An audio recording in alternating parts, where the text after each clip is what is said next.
Log on, tune in, find out. Another good idea from Cambridge.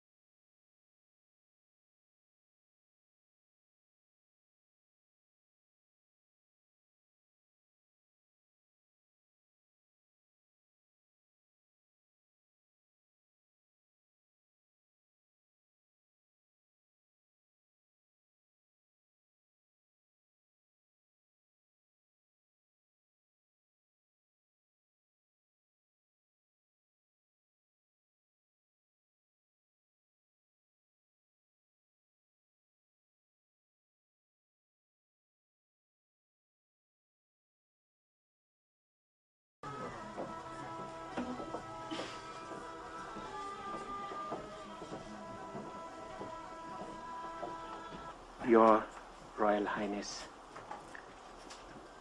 HRH Ashi Sonam Dechan Wangchuck, Lempos, distinguished participants in the conference from the United States, distinguished participants in the conference from the villages from Tashigang to Paro, teachers, students. It's a happy occasion to see students for the first time in the conference, and guests. I would first like to seek Your Highness's permission to speak for about 6 minutes. May I first outline the order of this morning's inaugural program. After my welcome address, we would be honored if Your Royal Highness could address the conference. Then, on behalf of the distinguished participants from the United States, Stephen Evans, the co-sponsor of the conference and communication specialist, the International Center for Ethnographic Studies, will make a statement and submit a token of their respect to Your Royal Highness. After that, in a slight departure from the normal pattern of inaugural ceremonies, I would like to request Dr. Joseph Sobol, Professor of Storytelling, East Tennessee State University, to make an offering of mandolin instrumental to Your Royal Highness and the guest. Finally, Soki Zango will move a vote of thanks. Nothing could memorialize or perpetuate in our memory this occasion better than a group photograph. As a souvenir of this auspicious inaugural, we would like to request Your Royal Highness to grant us a group photograph to be taken outside after the inauguration and before the tea refreshment, which is also going to be served outside. So on behalf of all of us, the participants and the guests from both within and outside Bhutan, I wish to submit our gratitude to Your Royal Highness for your gracious presence amongst us this morning. I also wish to thank all of you, the guests, for honoring this conference and expressing your appreciation by coming to this inauguration graced by Her Royal Highness Ashi Sonam Dechan Wangchuck. Please allow me to submit by way of background that some years ago, Stephen Evans became interested in the form and substance of Bhutanese folk tales, which were altogether engaging not only of themselves but also as a tenet of Bhutanese culture. He then proposed a storytelling conference to be supported financially also through his mobilization efforts. And here I would like to thank the institute which he is serving, and the president of the institute is also here amongst us today. So through their financial contribution, what we see today is the beginning of this conference, which we are very fortunate to be blessed and inaugurated by Your Royal Highness. I do hope that the future work in this neglected field will receive Your Royal Highness's gracious patronage as we begin this very important journey today, not on a personal but on an institutional basis. On a personal basis, there has been effort. Several individuals have privately made the effort to write down folk tales, feeling the urgent responsibility to do so. Before the progress of technologies of communication, in a very paradoxical and ironical fashion, kills that voice of past, the stories. But converting the oral stories into writing is really half a imperfect measure only, as you all know. But in this conference, we will not only write, but capture the cadence of storytelling, the musical quality of language, and the manner of the speaker himself or herself. We wish to capture the creative art of storytelling in electronic form that can then become part of the mass media, as told by master storytellers and elders, some of who are with us today, as I mentioned earlier, from Tashigang, Bhutan, Paro, Mongar, Shah, and so forth. We also wish to bring a compendium of folk tales, both shared today and that we have received from others, and make that very accessible and engaging, so that this system of preservation will allow future scholarship to take place. Your Royal Highness, may I submit that as I look back to my own childhood, raised partly at the feet of a monastic priest who told me stories, the tradition of storytelling seemed at that time to be so monumental and so permanent a tradition. But how can traditions be so fragile? We now know. I cannot and have not retold these stories since then, and thus I have broken a strand in our tradition before we could keep archives and films. So the whole effort is really a race against time. The safe deposit of stories, as you all know, is not at all secure and permanent. And I hope that this seminal effort, begun under Your Royal Highness's aegis, lights up all of our drive to preserve the voice of the past.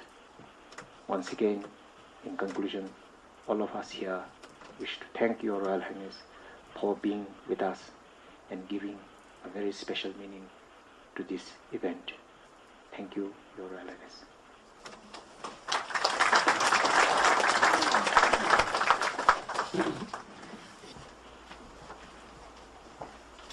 To be among you this morning for the opening of the National Storytelling Conference makes me very happy.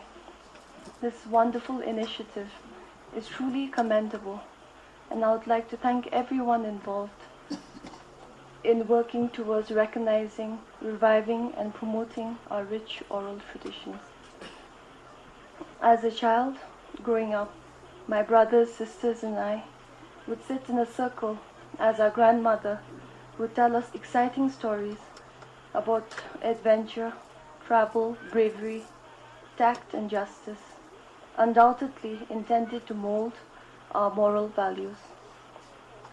We would sit quietly in awe as we listened to those stories, and I look forward to passing those stories to my children and grandchildren someday.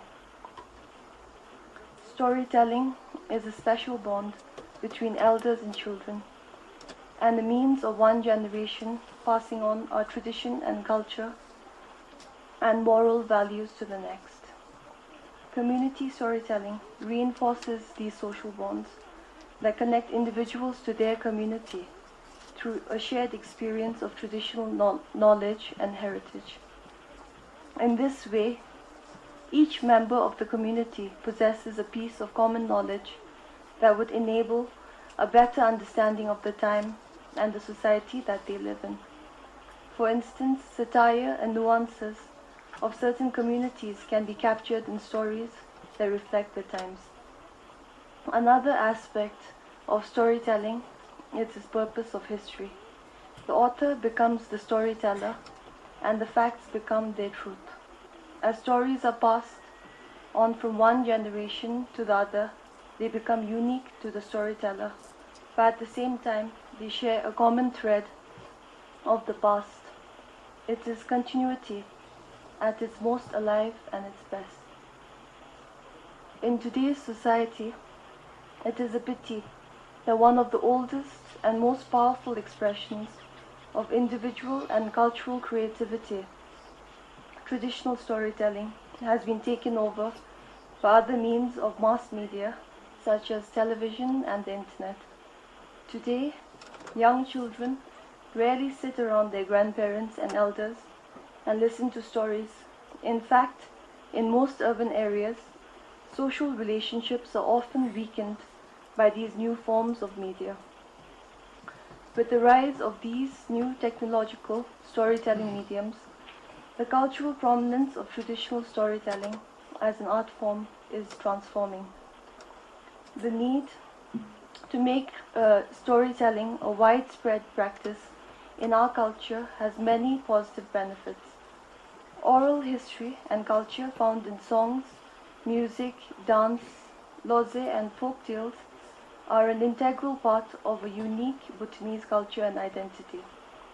Storytelling is an important part of this history and culture. Its dynamic warmth and spontaneity are unique to itself. It is a valuable source of shared memory and for the younger generation, a better understanding of the past. All of us must make an effort to retell those stories we heard in our childhood as a first step towards helping revive our precious oral traditions. Thank you, and Tashtiya. The first one is called The Princess Royal, and the second one is called The Star of Munster. So, for you, Your Highness.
for me to be at this conference, as well as give the opening presentation.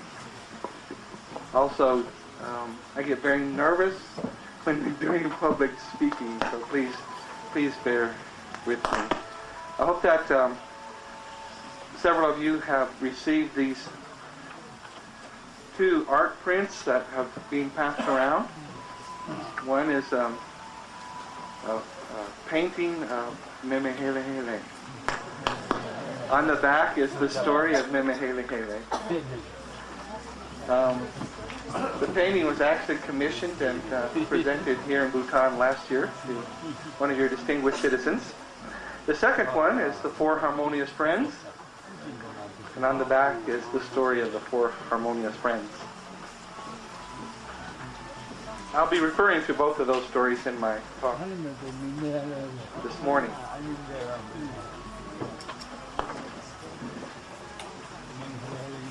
In Central Asia, there's the story of a man who found a magic cup. And he learned that if he wept into the cup, his tears would turn into valuable gemstones. And even though this man was a poor man, he was a happy man. And he didn't have really much reason to cry. And so he found ways to make himself weep, to make himself sad, so that his tears could make him rich. As the riches piled up, so did the greed inside pile up. The story ends with the man sitting on a mountain of precious gems, a knife in one hand. He's weeping helplessly. His wife, dead beside him. This picture is a sad picture of a distorted happiness. Very different from the picture we have in Bhutan of happiness found in the story of Memehelehele. We all know that story. It's a great story. One day there lived a man named Memehelehele. One day he decided to go to the fields, to work the fields.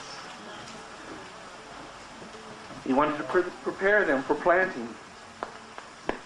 And as he was working on the fields, tilling up the dirt, he found a clump of weeds, we call them weeds.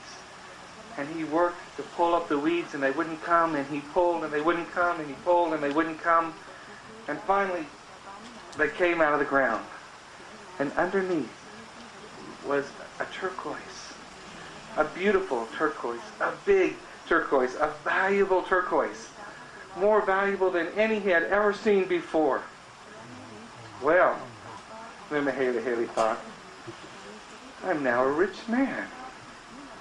I don't have to work anymore. So this turquoise, so heavy he could barely carry it, he took it and he went on his way home, a happy man, a rich man. On the way, he met a man leading a horse. Hey, Memehelehele, how's it going?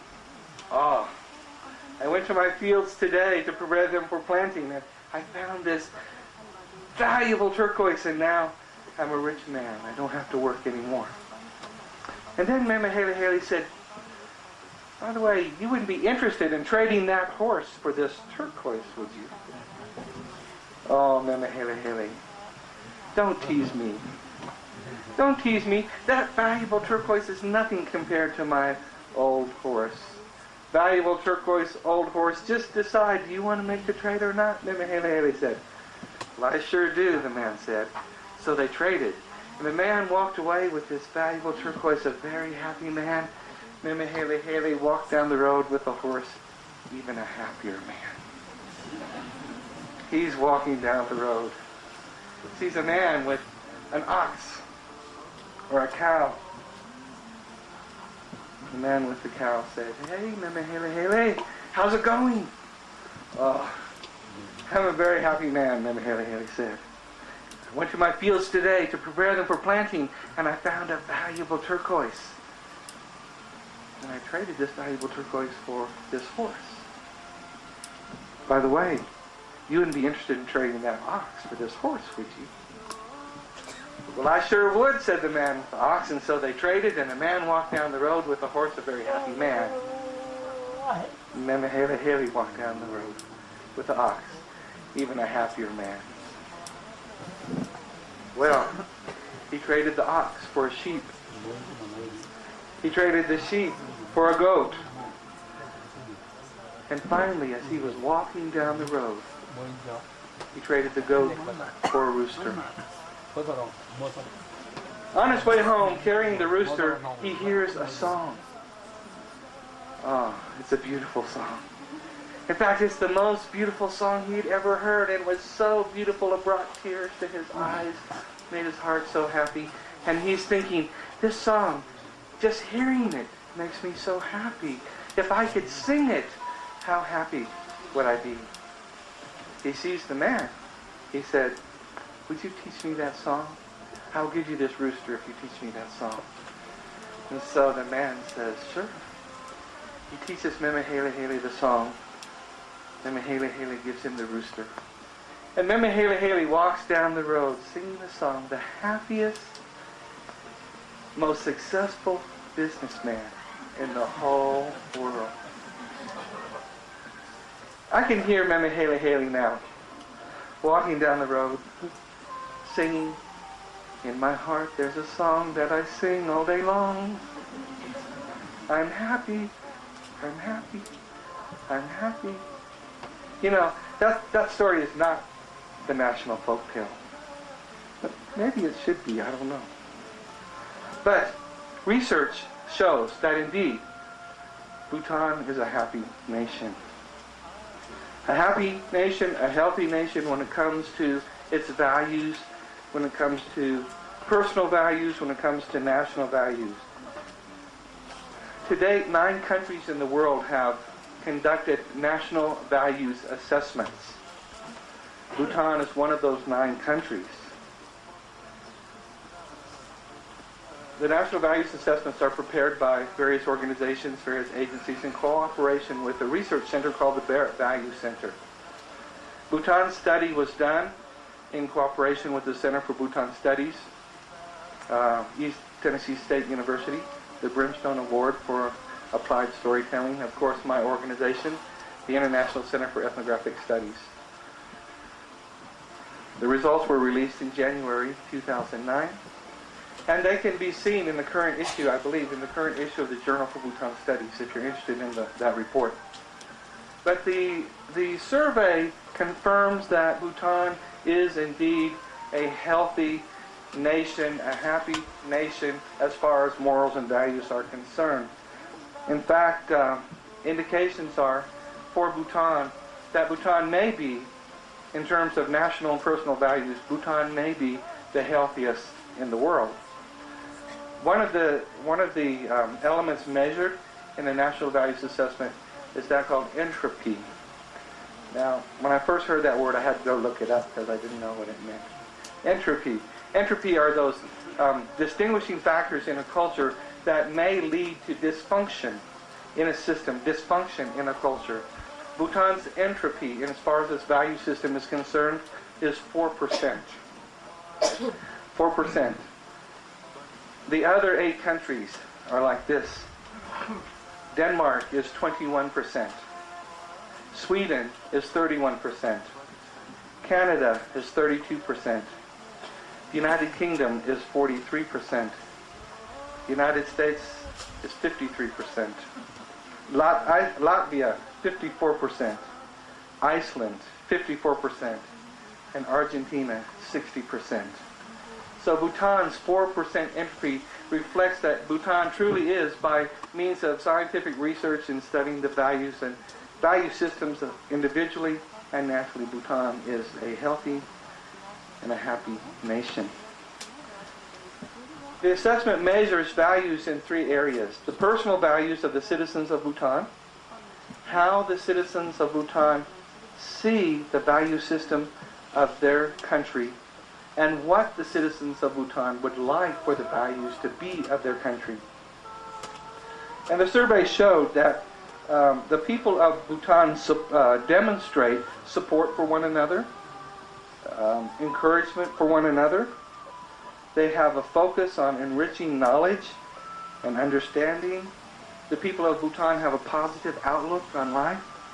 They have an inner drive and strength. And the wonderful thing for me is that the number one value found in the survey for Bhutan, the number one value of the people of Bhutan was friendship. Above all else, they value friendship. The other high-level values are education, compassion, sincerity, social justice, self-discipline, optimism, being helpful, and caring for one another. What wonderful values for a nation to have. Unlike any other nation in the world so far, what wonderful values for the people of Bhutan to have these as their highest values. The current values that the nation has, according to its citizens, are environmental protection, the importance of religion, political rights, education, nature conservation, shared vision, the availability of information, shared values, contentment, and social justice. Now, these aren't what they want. These are what the people of Bhutan say they're getting from their nation. Again, a very healthy picture of how the people of Bhutan perceive the government, the nation, the monarchy, reaching out to the people and providing these basic, more than basic needs, these social, moral, religious needs for the people. Well, as I mentioned, I think it's interesting to note that the number one personal value of the Bhutanese is friendship. And of course that reminds me of a Bhutanese story. And I'm sure you've heard it, you know it, the Four Harmonious Friends. That, I think, is probably the national folktale. A wonderful story. In the forest, four animals: an elephant, a rabbit, a monkey, and a partridge. And they were discussing the ownership of a tree in the forest. And the elephant said, "That's my tree. I come and eat the fruits off of that tree every day." Well, monkey said, "No, you don't see any fruits on that tree right now, do you?" And the elephant said, "No." The monkey says, "Because I got them before you got here. It's my tree." Well, rabbit said, "No. Before the tree ever had fruits, I ate the leaves off of the tree, so it's my tree." Partridge said, "No, that tree wouldn't be here if I hadn't dropped the seed and it grew into a tree." So the three others all agreed that the tree was Partridge's tree, and they acknowledged Partridge as the elder brother to all of them. Well, these four animals became friends, and they agreed to share the tree together. And so they gathered the fruits from the tree. Rabbit and Partridge got which fell onto the ground and got from the lower branches. Monkey would get up and get some of the higher fruits. Elephant would reach even higher to get the fruits. When they needed to, Monkey would get on the back of Elephant. Rabbit would get on the back of Monkey. Partridge would get on the back of Rabbit to reach the highest. And so people saw these, the other animals saw these as four harmonious friends working together in harmony and in friendship to accomplish common purposes and common goals. And they were looked upon as an example of peace and harmony, cooperation, interdependence, and friendship. Now, while we can rejoice that this study of Bhutan, the National Values Assessment, we can rejoice that it shows Bhutan in such a wonderful light, that it shows Bhutan as being healthy as far as the value systems are concerned, the healthiest in the world, far, far healthier than even the next country. And we can rejoice that stories such as the Four Harmonious Friends and stories such as Meme Hele Hele truly do indeed reflect the value system of the nation. There is a word of caution here. That word of caution comes from His Majesty, the 5th King of Bhutan.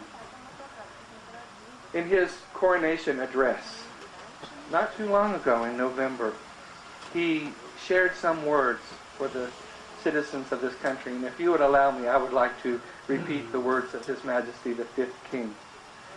For in his coronation address, he recognized that core values are the common thread that holds the people and the nation together. And in his address, he expressed his deep concern that as the world changes, Bhutan may lose its fundamental values, which rest the character of the nation and the people. In the address, he said, "Our generation of Bhutanese have been gifted a strong, dynamic nation by our forefathers." He said, "I am confident that as long as we are willing to work with their commitment and dedication, follow their example, we can bring greater peace, happiness, and prosperity to our country. I am confident because I know the worth and the character of our people." He said to the people of Bhutan, "You are the true jewel of this nation.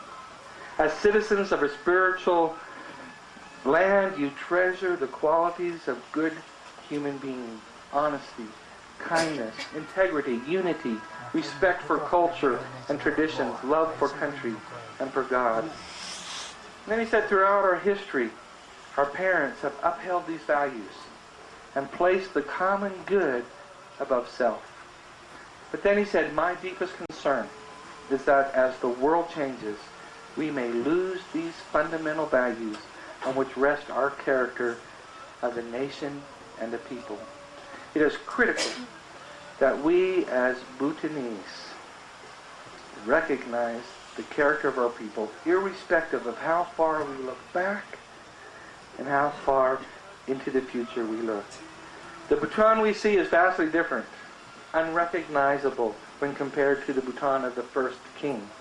Yet the character of our people, the nature of our fundamental values have remained unchanged. Henceforth, even more dramatic changes transform the world and our nation, as long as we continue to pursue the simple and timeless goal of being good human beings, as long as we strive to build a nation that stands for everything that is good, we can ensure that our future generations for hundreds of years will live in happiness and peace." Those are the words of His Majesty the 5th King of Bhutan. A beautiful vision of how His Majesty recognized the values of the people of Bhutan and how he saw that they were a treasure to be treasured by the nation and by the people. And yet at the same time he expresses a deep concern that Bhutan may lose this value system as the world around Bhutan begins to change. Dashu Kinley Dorji, he's here with us, went to speak to a presentation that he gave in Bangkok that I heard a couple of years ago. I admire Dashu very much, and I admire what he's doing for this country. I admire the writings that he has published on the non-fiction tales of Bhutan. Wonderful tales. One of them he shared and he spoke about in Bangkok is a story called Pretty Woman. A wonderful story, one that touched me deeply. And his explanation behind the story was also very touching. His creative non-fiction Pretty Woman portrays how the introduction of television into Bhutan in 1999 thrust the country into dramatic and even painful change. The story tells over a period of 7 years of a young woman and a young boy and how they collide with the world around them, a world of change, a world that's difficult to understand. They collide with forces that are much greater than themselves, with forces that are much greater than their nation, and with forces that are much greater than their community. The young woman in the story was the prettiest girl in the village. Oh, she was beautiful. A face like a moon. A face like a moon, a voice like a beautiful bird. Darkened skin, hard-working, strong. She enchanted all the men of the village. The boy is a young boy, growing up in a volatile climate of change, confused by what he observes. Now, Dashu says that this story really asks us, and I'll tell a little bit about the story in a minute, but the story asks us some very fundamental questions. He said, is this country being changed more by the side effects of development than the development processes themselves? And he begins to share with us what some of those side effects are. Television, he says, far exceeds the advantages of electricity in the villages. Electricity in the story comes in the year 2003. In a country where there are now 50,000 television sets, Dashu says, there are only 14,000 computers. And the television now has a place of honor in the altar rooms. In the altar rooms of the homes, as it does in the story. Now, over a period of 7 years in the story, the country's heroes no longer are the royal family. The country's hero is no longer the king, but the heroes are the Bollywood stars. And the heroes are the athletes. And the beautiful girl is no longer the village beauty with the face round as a moon and voice as beautiful as a bird. But the beautiful girl are the Bollywood dancers. And the beautiful girl is I've seen it here too, the girl in the Pepsi billboard in a bathing suit and holding a bottle of Pepsi. They become the heroes. They become the heroes. And the end of the story, Pretty Woman, is both poignant and bittersweet. The end of the story shows the young woman, maybe not so young, looking out into the village. And she says to the young boy who's sitting there, or standing there, they are so pretty, she says. The girls. They're so thin. They're so fair. They smell so nice. And she looks at Kunli, the boy, a gangly 5'9", standing with his hands in his pockets. And she turns and looks out the window once again. And she says, you better study hard, Kunli. Otherwise, you'll have to live in the village. You'll have to work all day in the sun. You'll have to walk everywhere with no shoes. You'll have to carry manure on your back and smell of cow dung. In the village, you'll quickly become ugly, she said. We have no choice because we're already old and ugly. Kunli says nothing. He doesn't know what to say. Trumi is only 27 years old. In the eyes of Kunli, she's not changed. She's still beautiful, but the world around them has changed. Now Dashu says this story is the story of Bhutan.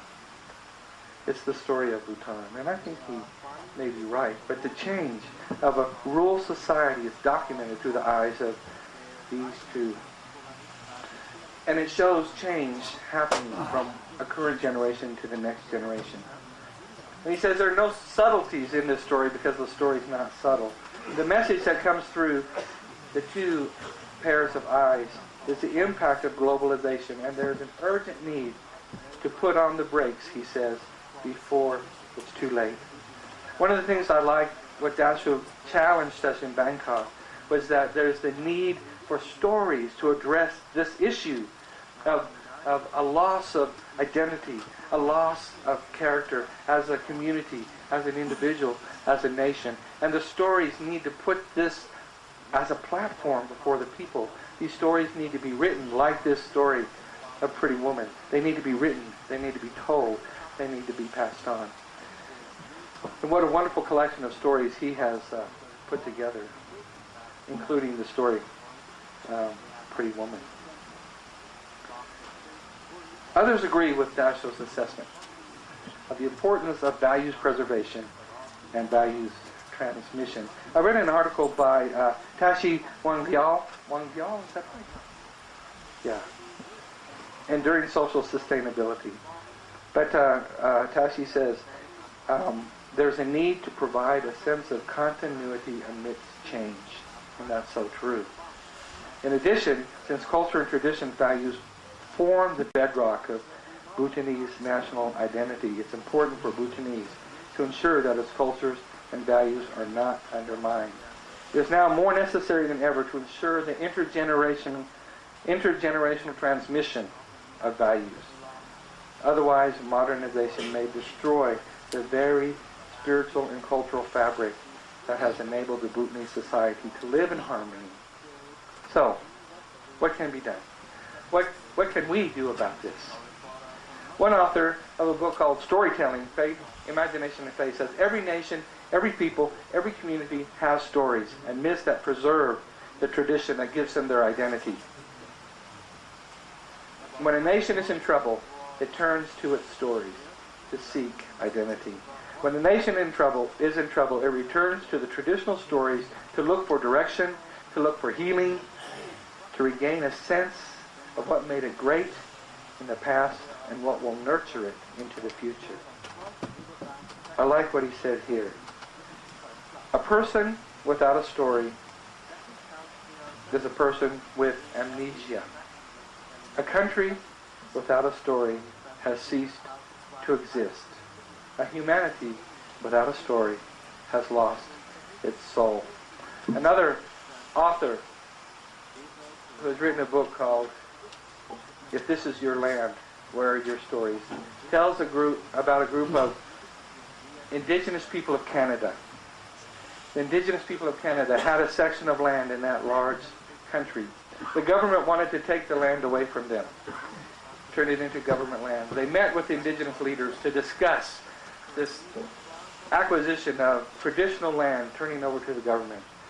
They came to a deadlock. The people did not want the government to take their land. The government decided they would take it. One of the elders of the indigenous people spoke up, and he said to the leader of the government delegation, if this is your land, where are your stories? If this is your land, where are your stories? The government didn't have a story to tell. They didn't have the stories of the tradition and the culture and the heritage of the people in the land. And in this story, the indigenous people won. The government didn't take away their land because they didn't have the stories to prove that it was their land. If this is your land, where are your stories? The question carries with it the importance of a people's story and its contribution to their sense of identity and their contribution to a sense of community. It's interesting how identity here in this story is tied to land, the possession of land. It's tied to culture. It's tied to history. And what's interesting for me is that the story glues it all together. The story of the people, it's the glue that holds culture, holds history, that holds land, that holds identity together. The original inhabitants of this tale seem to be saying, our land, our language, our stories, our history, our heritage, our identity, the very core being of who we are all tied together, all integrated. And to threaten any one of these is to threaten all of them. And this, for me, seems to be true for the nation of Bhutan as well. Kunzang Chogyam, all of you know her, the beloved folktale author and teller of the much-loved folktales of Bhutan. She pushes for the promotion of storytelling in her country. This oral tradition, she said, transmitted by one generation to another, is thus the continuing and living thread that links one generation to the other.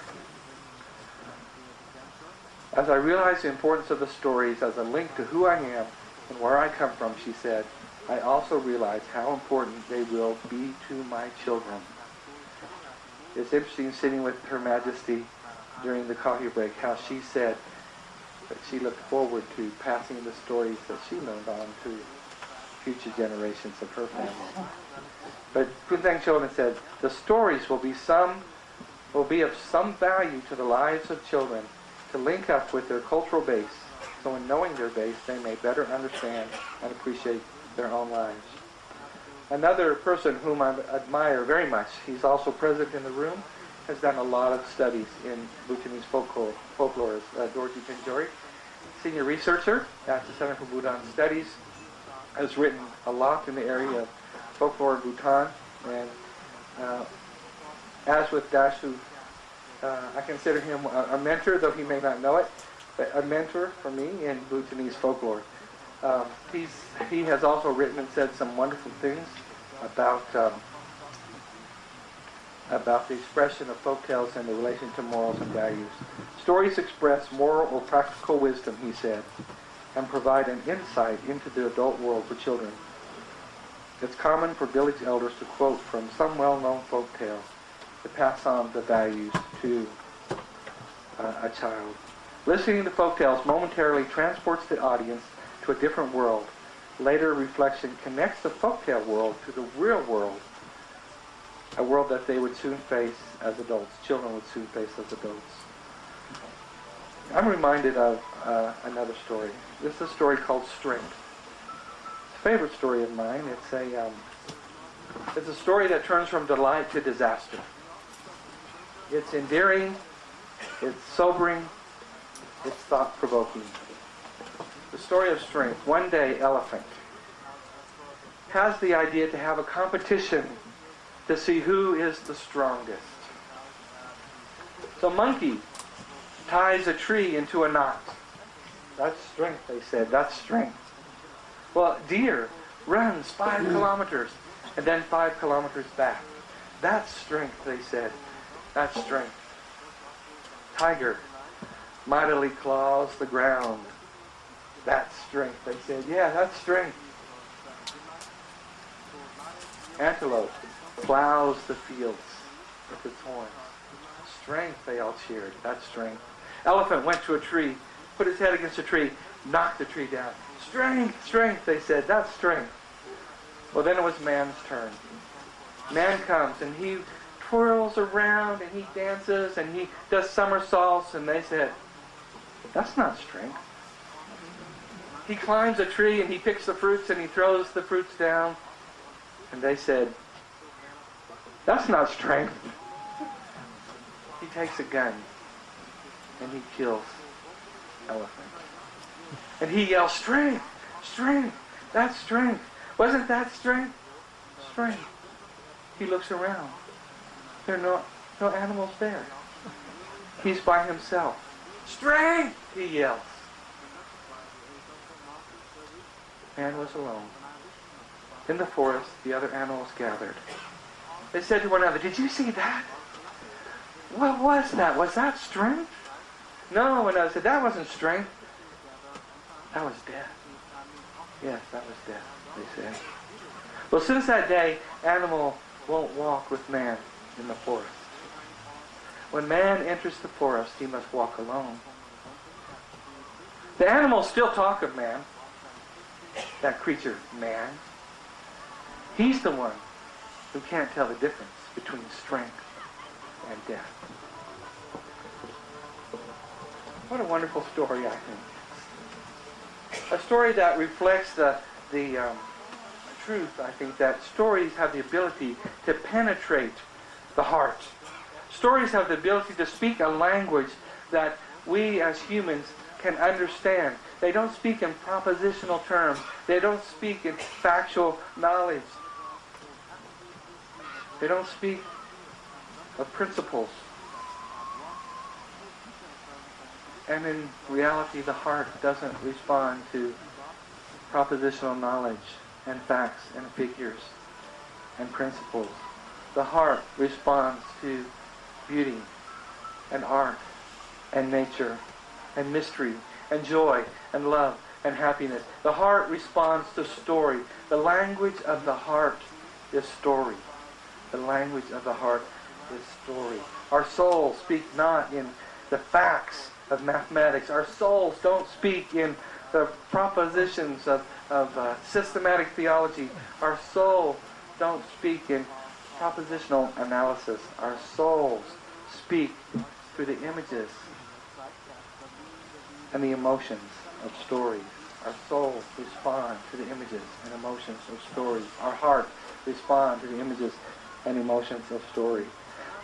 Without intellectual assent, without permission, when we hear a story, we don't say we give that story permission to impact our lives, we hear it. And that story, like a seed, becomes planted in our heart. And like a seed, it begins to germinate and to sprout and to take root and to grow. And one day we realize, what is that story doing there? We don't even realize the impact that a story has. We say, what is that story doing there? And we realize that because that story has implanted in our lives, we see life differently. We see people we've never noticed before. We see things that we've never paid attention to before. And those stories have made a difference. The deepest connections of our heart are formed by stories. Well, there's a wonderful traditional Tibetan proverb that says, what is written in ink can fade away by a single drop of water. But what is written on the heart will last an eternity. It seems that every individual that I know asks the basic questions, who am I? Who am I? Where do I belong? What are the accepted norms of behavior for me? And I believe that a people's stories help answer those questions of who am I? Where do I belong? What am I supposed to do? But the stories of the people also help shape those answers. The questions touch the very core of being. Identity, community, society, culture, nationhood.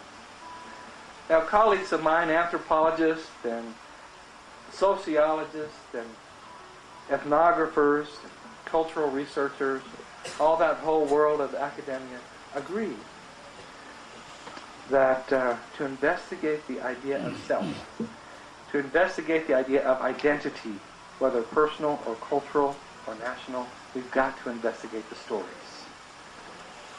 And to touch self, to touch community, to touch nationhood, to touch who we are, we do it through stories. Stories are an integral part of life. They shape our language, they shape our religion, they shape our ethnicities, they shape who we are. Thank you very much. I think after listening to this beautiful song, all our heart must have been full. So there's going to be very few words. Actually, my presentation, the elements of descent in some Bhutanese folktales and the writing of the local narratives follows from my first speaker, Mr. Steve Evans. This is basically about what happens when those morals are not observed or practiced, especially by a special group of people.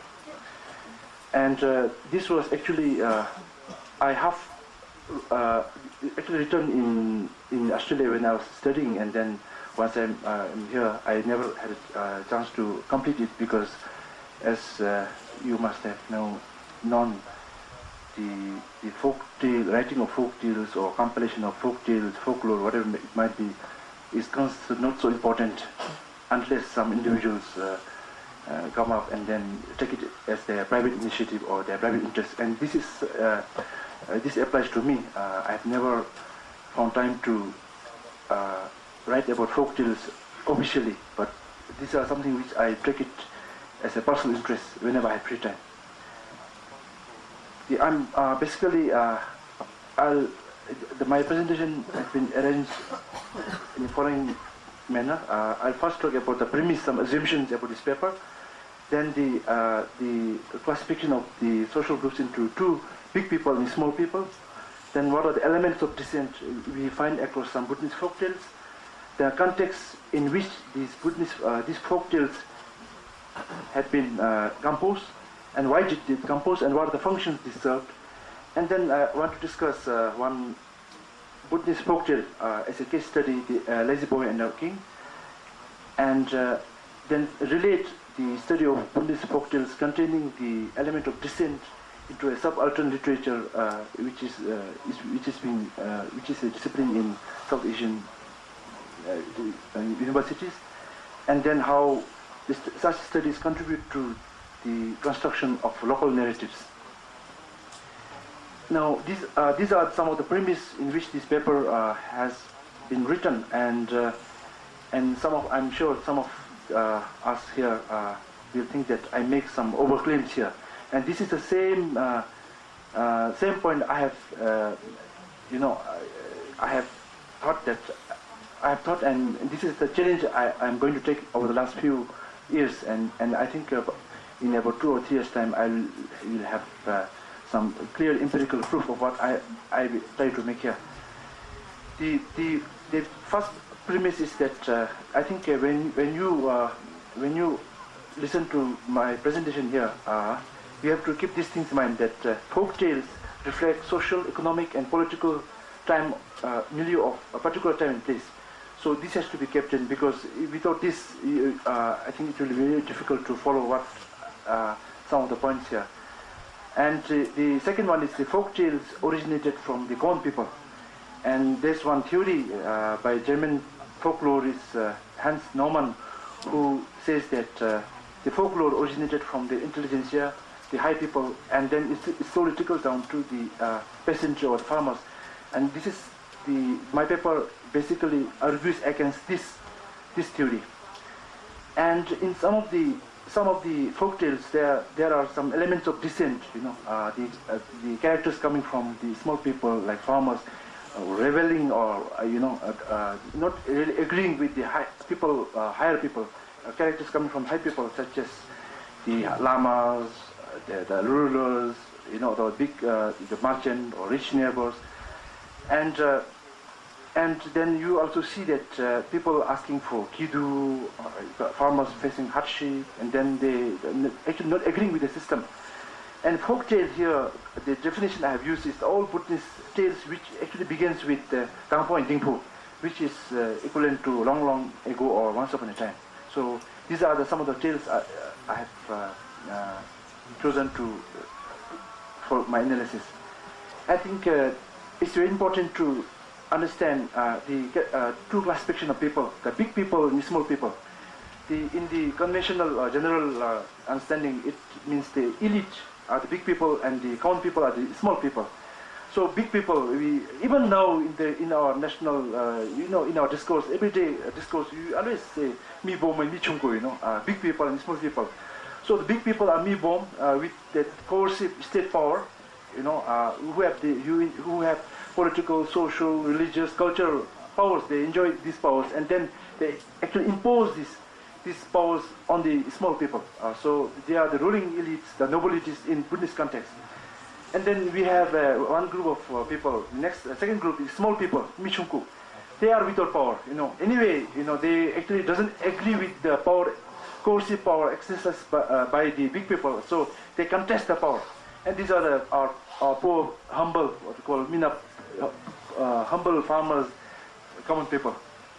And I think one important thing here is when you understand the big people, it should not be clear dichotomy. No, there's no clear dichotomy.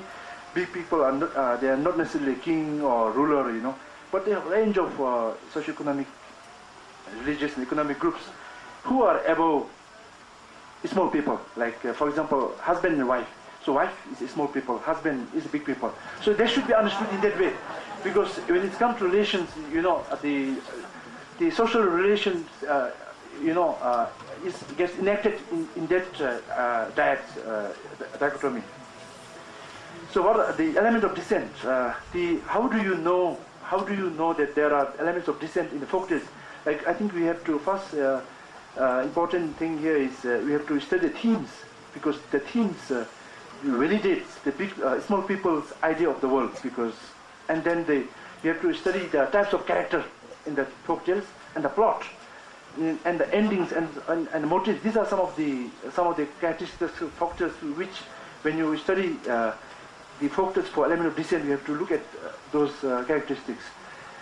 And in those folk tales, the characters from the small people are at the center of the story, and whether certain folk tales have the element of dissent or not, you can know from the types of character, the main characters. And the small people, the characters coming from the small people always come as winners there. And the big people characters like kings, they always come as losers. And the small characters, by enacting their role, they actually validate I won't call it a Bhutanese values. I think these are universal values.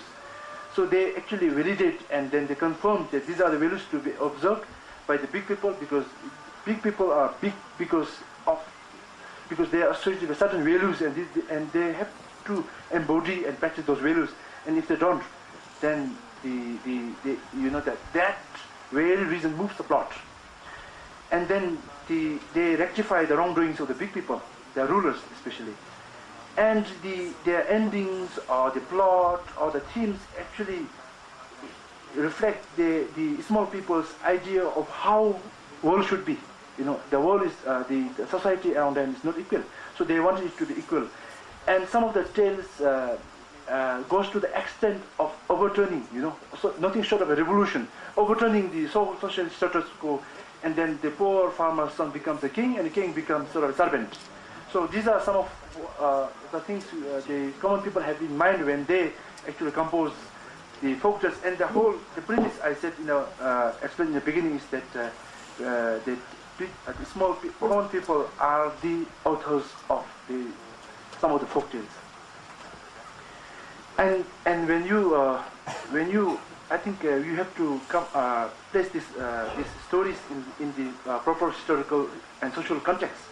Now we have no information on how Bhutan looked like, what Bhutan looked like before 1616. So let's forget that. But the theocracy starting from 1661 to 1907, I think those times have been very difficult for the farmers. And if you listen to some of the local narratives in villages, you will hear so many stories about the taxation, labor, the military conscript. Actually and anyway, the time has not been peaceful because of these reasons. And then my argument here is that these are the very reasons why people were forced to compose folk tales as sort of a satire, to actually ridicule, lampoon, or make a jest out of the system, and then and they have their own, which I'll come to later, own purpose. And social structure, just to make a brief point, is a monastic community-led.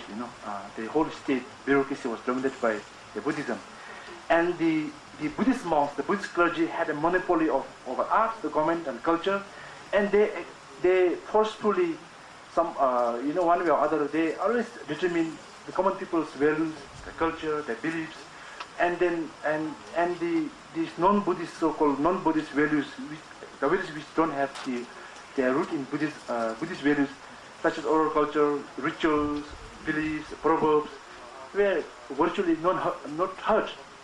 They were actually suppressed. Oh, sorry, I think that's a nice word. It has been suppressed. And then the people did not agree with the social order just because it was dominated by the big people. And then they make a fun out of the system. They, as I explained in the beginning, they satirize the system, lampoon, and then in some of the tales they take a revenge.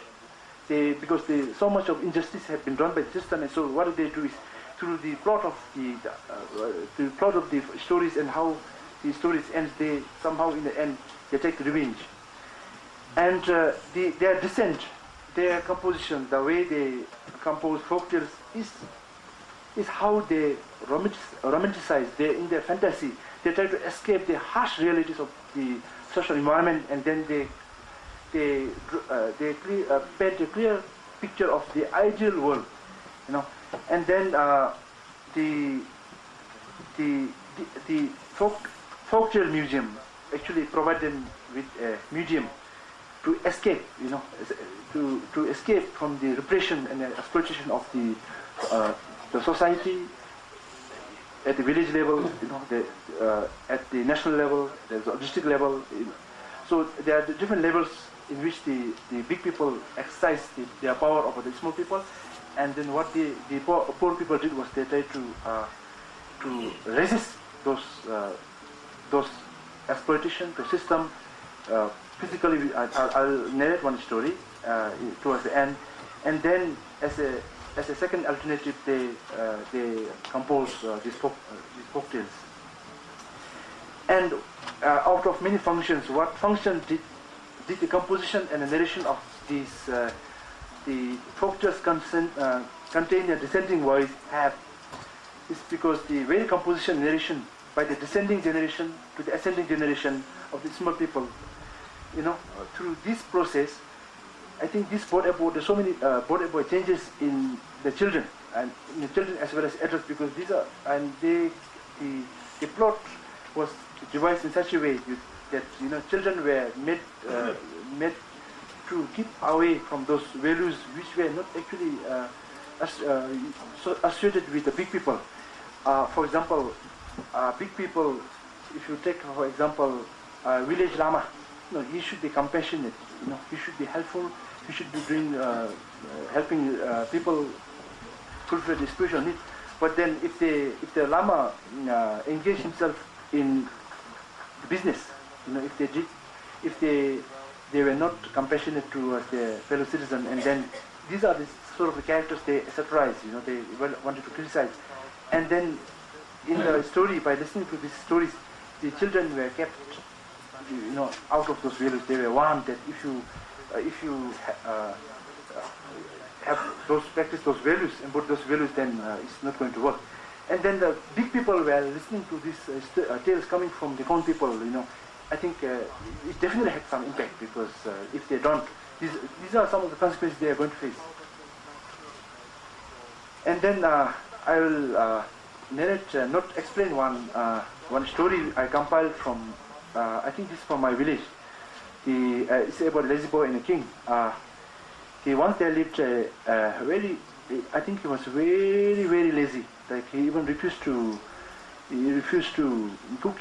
He had to be woken up by his mother to eat his food, and then he never went to toilet, he was said, and he was too lazy even to wash his face. And then suddenly he was sent to the palace, thinking that he could be, accordingly disciplined. And in the palace, he became so popular, and he becomes a shelpen, like someone who serves food to a king. But in the very day he is supposed to serve the food to the king. But king here is not the monarchy. I think we should make it clear. I think basically it's this concerns that at the time 250 years of theocracy, because the Wangchuck dynasty, the 1907, is the beginning of the beginning of the peaceful moment in the history of Bhutan, and then the whole taxation, social reform, they brought a lot of changes to relieve the farmers' suffering, especially the physical suffering. So he fasts on the very day he is supposed to offer food to his king. And what the king did was he imprisoned this poor fellow. And then the war of wits starts, and then what happens was, in a series of war of wits, the lazy boy alias wins over the king, and then the king felt so embarrassed. So what he did was, he was sent to exile. He banishes the poor lazy boy, the king, out of his kingdom. And on his journey, the lazy boy happens to acquire the golden cup, the hammer, the kobji, sort of a farm implement used to harvest the crop. And then gold skin which could make weather, the golden cup which could give him whatever food he wishes, and the hammer which could fight any enemies. And then with all these four things, he returns home, he goes towards the king, and then they fight, and then through these three magical objects, he wins over the king, and the lazy boy becomes the king. Now, this is a long story, but I made it into short. And now, these are some of the interpretation. The lazy boy is, I think, farmers, by portraying one of their son as a lazy, they have also other purpose, because they wanted their children to be not lazy, very active, because a farming society cannot afford the lazy labor, because men need to fulfill the twin tasks of Lahore. load carrying and the work, the farm work. And he was made deliberately lazy because I think whoever might be the composer, he wanted to contrast it with the palace life, because they wanted to contrast how poor, the low quality of the courtiers in the palace, because the lazy boy could rise up, and suddenly become a servant. So he had a very fast career rise. And then why did the poor boy fart? Because I think he wanted to question the necessity of food serving, food service. Because can a king take food himself? Do he really need to be served a food, as simple as food? And then the science of farting. What is wrong with farting? The science of gastronomy and the palace norm. There's mismatch, because you eat food and then if you have some digestion problem, then it's natural to fart. But then you have a palace norm, like forbidding someone from farting, something like that, And then the king resorted to a universal punishment, like it's everywhere, Once you do some wrong things, then what you do is that the predictable punishment is the imprisonment. Then the story contrasts the foolish courtiers and the clever lazy boy. And the courtiers, by conventional norm or conventional understanding, they are supposed to be very clever. But here, the lazy boy, he outsmarts all of them. And then the clever boy tells the guard that it's very foolish on the part to imprison a very clever servant and then be surrounded himself by foolish courtiers. And the king thinks that, and then king calls this lazy boy, and what can you show how clever you are? And the lazy boy just informs the king that if you can find a person who has never farted in their life, I can make a lot of muti, a sort of a blue pearls, precious items, precious stone. And then for the economic greed, the king suddenly sends his courtiers in forward direction to find one subject who has never farted in his life. And the palace courtiers goes everywhere, and then they finally return, and they could not find anyone who has never farted in their entire life. So then the lazy boy tells the king, that means the king must be the only one. So you be my friend, and then let's make a muti. And the king becomes so afraid. He was so afraid that that his stupidity could be exposed in front of everybody. So he releases. Then the king acknowledges that, of course, I also fart. It's a natural process, so I must acknowledge. So the lazy boy is released. And then because king felt so embarrassed, embittered, and he really wanted to take a revenge, and then he starts with a war of wits. So he assigns the poor boy so many impossible tasks, But then the lazy boy had a proper answer, and then in the process he becomes the king. I think he faces embarrassment after embarrassment. And then here in the story, I think one lesson the story tells the listener is that it's too pity on the king to humble himself to the level of a lazy boy. Like he should be left like that, Like he's not. I think he really wanted to challenge. I think it should be other person, not this poor lazy boy. So anyway, the lazy boy always win. And then finally the king misuses the coercive state power, and then he exiles this king, the lazy boy, and as a consequences, he ends up losing his throne, and then the poor boy, lazy boy, wins. And then and all this discussion, what I'm trying to say is like this discussion about this descent actually is quite similar to the subaltern literature, which is quite vibrant in South Asia. Because in South Asia, until now, during the colonialism, the whole history has been written from the prism of the aristocrat, the colonial power, rich, the elites, and whereas the peasants, millions of poor peasants, have been ignored. So the subaltern study, they try to actually bring poor people, peasants, contribution to the making of history to the forefront. And here,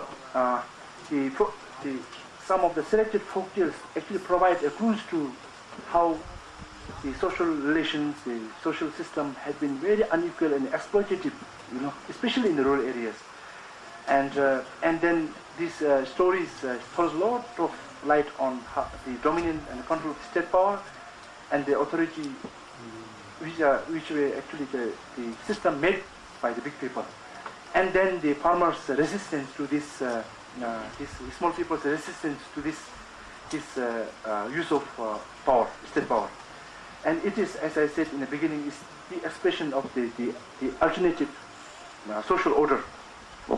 And social order, not really about the domination. They want the farmers don't want the domination, but they wanted to make it less unjust, less unequal, and less exploitative. And this study of these folktales actually will help us in understanding the interface between, as explained before, the tension, the interface between the big people and these people. And now the national narratives. In the national narratives, you will see the opinions, the viewpoint, the actors, or perspective, the content of the state, king, lords, the ascending generation, teacher, man, or husband. Whereas the voices of the citizen, the subject, the servant, the descending generation, the people, women, or wife, have been neglected. And what I'm trying to, one of my main point here is that by studying those selected folktales containing the element of dissent, discontent, and rebellion, we can actually write local narratives, parallel to the national narratives, containing the voices, the perspectives of the group of people in the blue color. The state voices. We have, in our history, it's all about the history. Of course, it's being written by people who are in power. So the state, you see a lot of the voice of the state, but then of the citizen you don't find. Then of the king, but not of the subject, of the lords. So many in Bhutan we have a lot of. We used to have a lot of religious nobilities, but then their servants, their zapa, all those drapa, they were not actually heard. And then, of course, if you had a local narrative, sort of a local narrative, it is written from the perspective of the ascending generation, our farmer, and of the voices of the children were not actually heard. And then of the people, always from the teacher's perspective, we have a Namthal, a biography of big lamas, but then we don't have of the disciples. Disciples, when they were disciples, of course, as they grow, they also become a lama, but then what about their lives when they were disciples? And then men. The women has been always neglected. Then husband, even at the macro level. Then, if you can narrow the zoom down, you have now the elder brother, the younger brother. And these are the summary of my presentation. Folktales reflect social, economic, and political milieu of a particular time and place. And if that is so, it follows, I think, that folktales originated from some people. This is a big claim I make, and I think, as I said in the beginning, this is a big claim I make. And if you ask me, after 2 years, I think I'll have the empirical evidence ready. And there are a lot of elements of dissent and discontent of the small people, our social order made and dominated by big people. This is also, some may say it's a big claim. Well, all you need to do is to pick up one of the Buddhist folktales available in English translation, and then if you read those folktales along the hypothesis or the premise I presented, you won't, I think most of the audience won't disagree. And the final point, folktales can be used as a material for writing narratives of small people.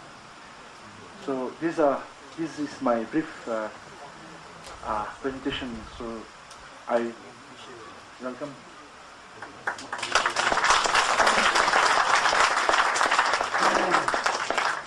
Very good afternoon, Madam Chair, scholars, dignitaries, teachers, students, and everyone gathered here. Well, it indeed is very inspiring to see so many people gathered here, because it clearly reflects the support and the interest that you show towards this seminar, which has as a theme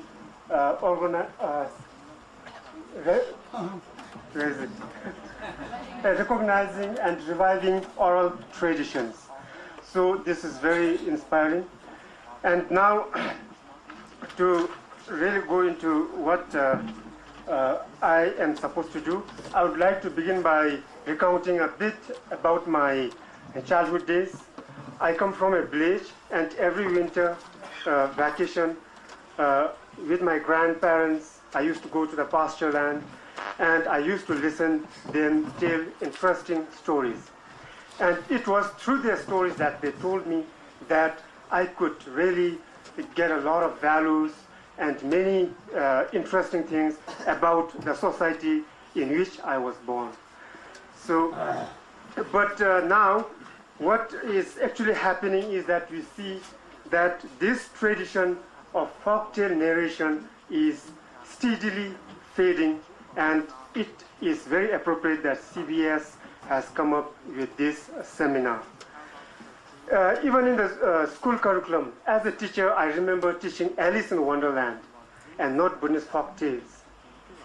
And as a curriculum officer, I saw and read many stories of other countries and very few of Buddhist folk tales and Buddhist personal stories.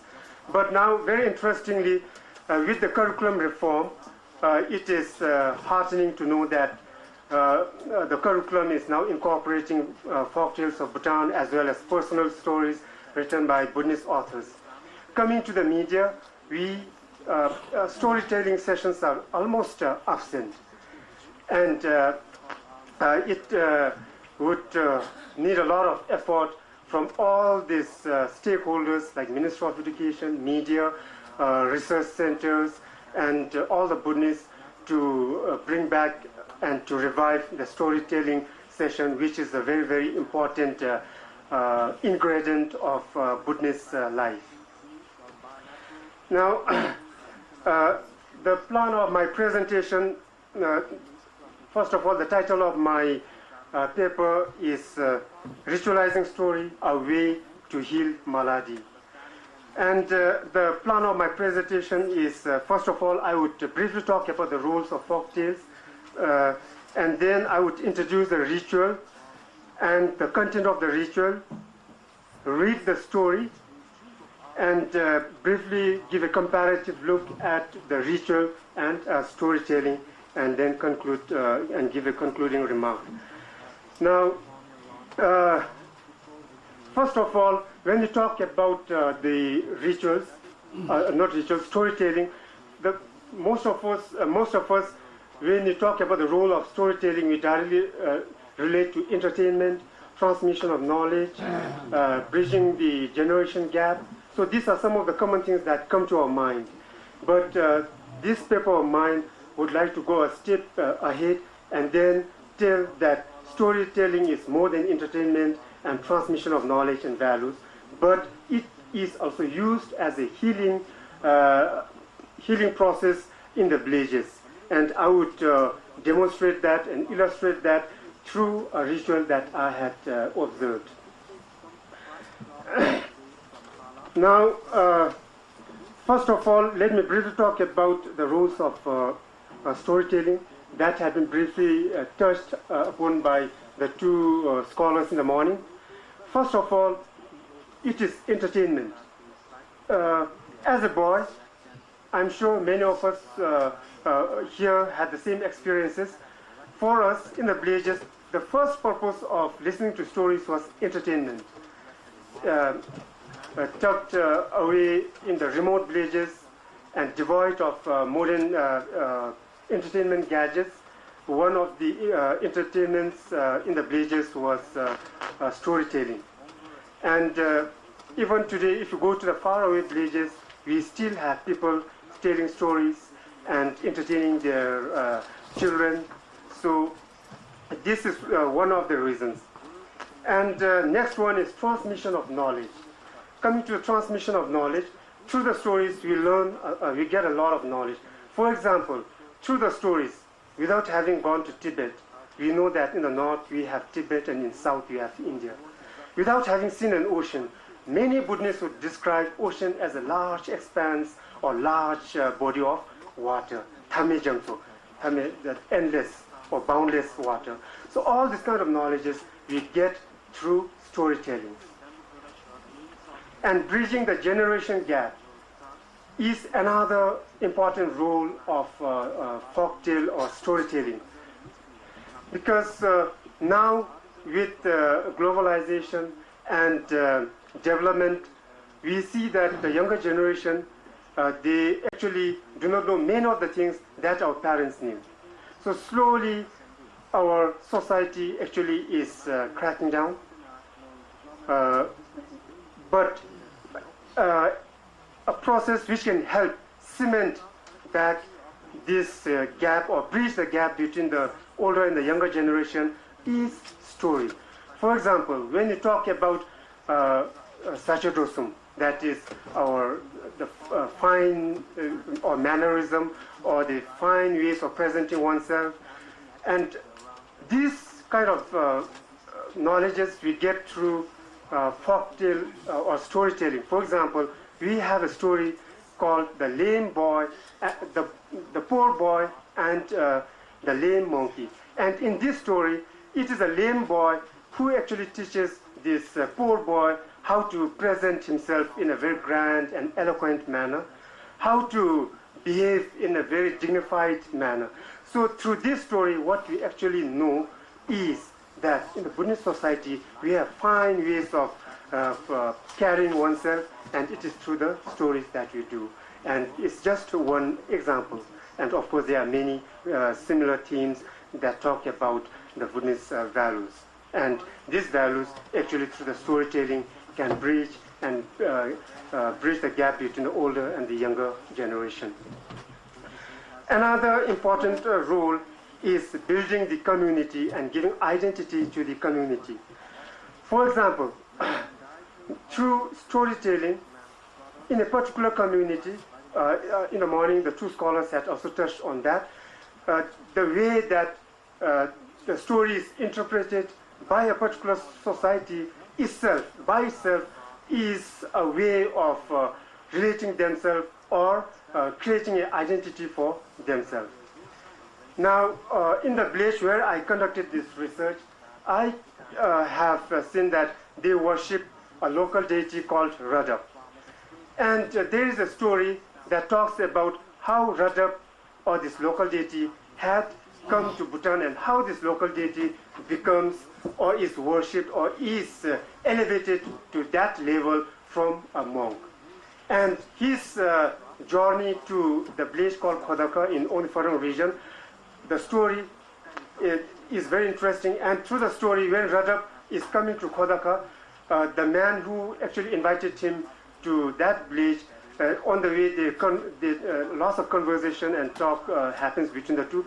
And today, the passes along the route taken by this deity and his friend actually are associated to that particular village, because all the mountain passes are related to incidents related to the conversation that took between them. For example, they reach a particular village, and this monk, who later becomes a deity, says that, "I'm feeling sick."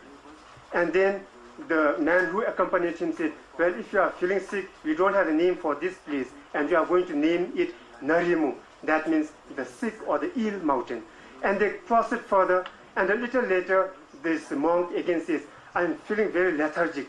And then his friend said, "Well, then let us name this Thilela." Thel means to not to feel lazy or to feel lethargic. So even today, this mountain is referred to as Thilela. And then the deity, this monk, asked, "Have you reached the place that you had offered me?" And then this man said, "Yes, we have reached here, and this is the place." And then the deity said, "Well, this is a very small mountain peak. Actually, you said that you are going to offer me a very big mountain." And then his friend said, "Well, I just told you a lie." And then after that, the mountain came to be called a Shobla. And this is how things actually happen. And even today, the village associate themselves with this kind of stories, and it has become an identity for them. And the way of offering, the Radha, by that society, they make offerings of prayer flag, and the prayer flag that they offer is a small band of white cloth, and it is without any inscription. And of course, there might be other societies where they make the same offering, but this society, the offering of white prayer flag without any inscription is another form of creating, of identifying themselves and having a collective identity for that particular community. So these are some of the examples of how storytelling and folk tales have become a strong vehicle of building the community and the strength of the society. So, and of all, the theme of my paper is storytelling as a ritual to heal malady. And about the healing of malady or illness, there are two ways. One is as a ritual, and one is a real storytelling. This now, I think, is has really gone out of the Buddhist culture. I have not seen that, but as a child, I remember seeing once, observing this once. And this is when someone is sick, a man with a very powerful voice would come and sit near the sick person, and he would have a small table, you call chente, small table, in front of him, and an incense stick would be lighted in front of him, and this man would put his cross leg, he would put his left leg over the right and sit in a very commanding position. And the theme of the story that he tells is the victory of good over evil, or subjugation of evil or malignant spirits. So through the storytelling, in a very commanding and a very powerful way, ultimately what is expected is the sick person is cured or healed. So this is one way. But the one that I'm going to talk about is a real ritual. A story has been put in a form of a ritual, and this ritual is performed to expel a category of malignant spirit called Gap. And after expelling this malignant category of evil malignant spirit, what actually is expected is that there's prosperity, happiness in the community or in the household. Now,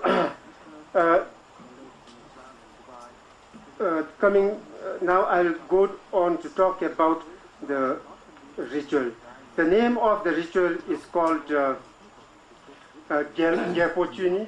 Gelpo is a category of malignant spirit, and Chuni is expulsion, or expulsion of the malignant spirit called Gelpo. And this ritual is conducted in the village where I had observed, that's Jena, Gyeok in Onggifodong. And from my informants, it seems many villages in Onggifodong region, they conduct this ritual. So having introduced the ritual, now I would like to read the story. I'm not very good in narrating folk tales or stories, so I'll just read it for sake of clarity. The story. A very long time ago, in Linkate, the kingdom of King Gesar of Ling, a tree, Chamashin. I do not know the name of this tree. I couldn't manage to find it. The name of the tree is called Chamashin. A tree, Chamashin, gave birth to a strange object that appeared like a field sack. People were shocked and worried that it was ominous and might bring calamity to Linkate.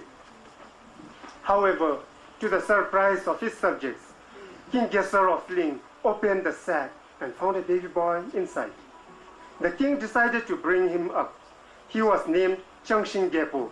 Chamashin, the name is derived from the name of the tree from where this boy was born. King of Changma tree, as he was born from Changma Shin. As the baby turned into a boy, King Gesar of Ling made him the cowboy of his favorite cow called Patenye Kendruzom. The translation of this is, naughty cow where source of all conflict is accumulated. So this is the name of the favorite cow of King Gesar of Ling. Near the cowshed lived a man who cultivated a big wheat field. As the summer wheat turned lush, the man calculated a bountiful harvest. However, to his utter dismay, despite his efforts to protect his field of thriving wheat from animals, every morning he finds that his wheat is eaten by an animal. That summer, he lost all his wheat to an animal that he could not identify, or he did not know. He suspected the cow of King Gesar of Ling, but there was no evidence, and his wheat was incomparable to that of Changshin Gepo, the cowboy.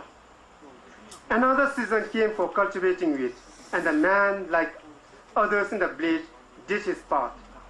Again, wheat turned green, and despite his effort to protect his wheat field, one morning he found that a small patch of his wheat field was eaten by an animal.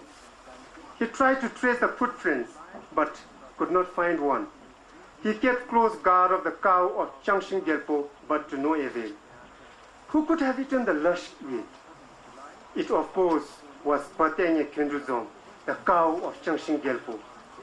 The cow unlashed itself and went to the wheat field when the man on guard could not help but fall asleep. Just for a while, around the time the first roosters began to give signal of the arrival of dawn, the cow ate its field and returned to its shed. It was a clever cow, for it left no footprints. It wiped the prints of its foreleg with its hind leg, and that of the hind leg with its tail.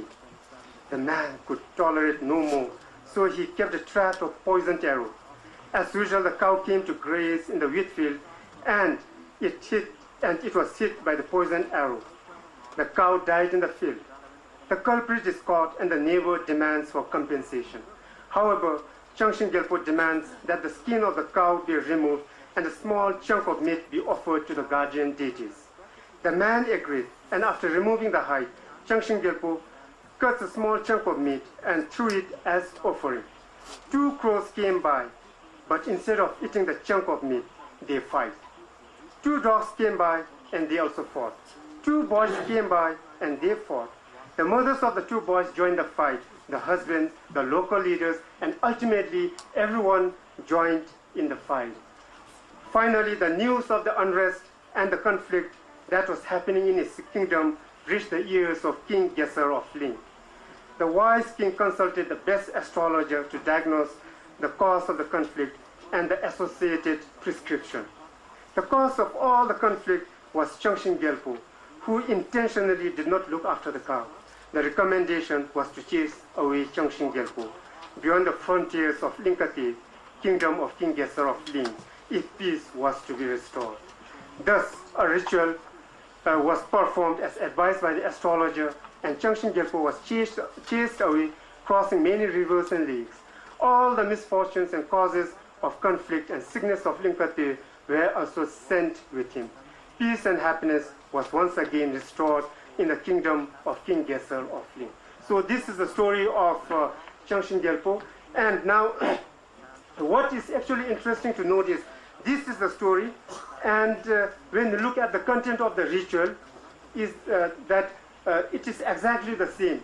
Gelpo Chuni, the expulsion of the gap or the malignant spirit, the content of this ritual and this story is exactly the same.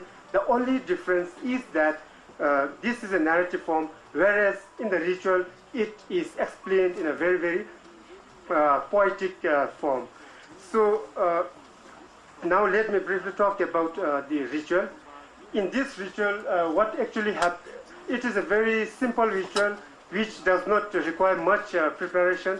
We just need junagu, 9 types of cereal, and small quantity, and they cut this changmashi, the small branches of changmashi, and one part, and they make a bundle of changmashi, and one part of it is painted into black, which represents the malignant spirit, and the other part is kept white, representing the ultimate consequence of performing this ritual, that is happiness and goodness.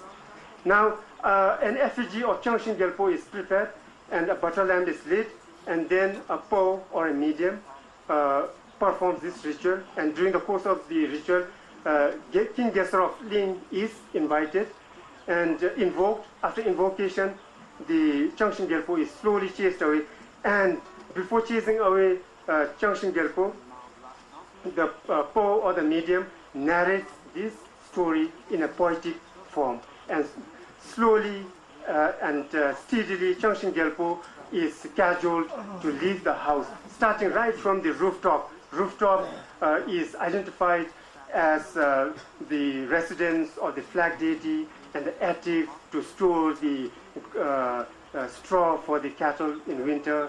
And then the corner of the house is identified as a place for the mother, and the center of the house as playground of children. So slowly this malignant spirit Gyat is chased away. So after chasing away this malignant spirit or Gyat, people have a feeling that they would bring prosperity and happiness back in the community. So this is a ritual, and we also have, this is not the only one. Of course, I have not done a very detailed study, but from what I understand is that there is a ritual called Karfu, and in that one also, when you study the content of this ritual, Karfu of Samang village, you come to understand that here there is the same thing happening. The content of the ritual actually is a story where people actually invite God to come down, and a bat goes to heaven to invite the God down on earth.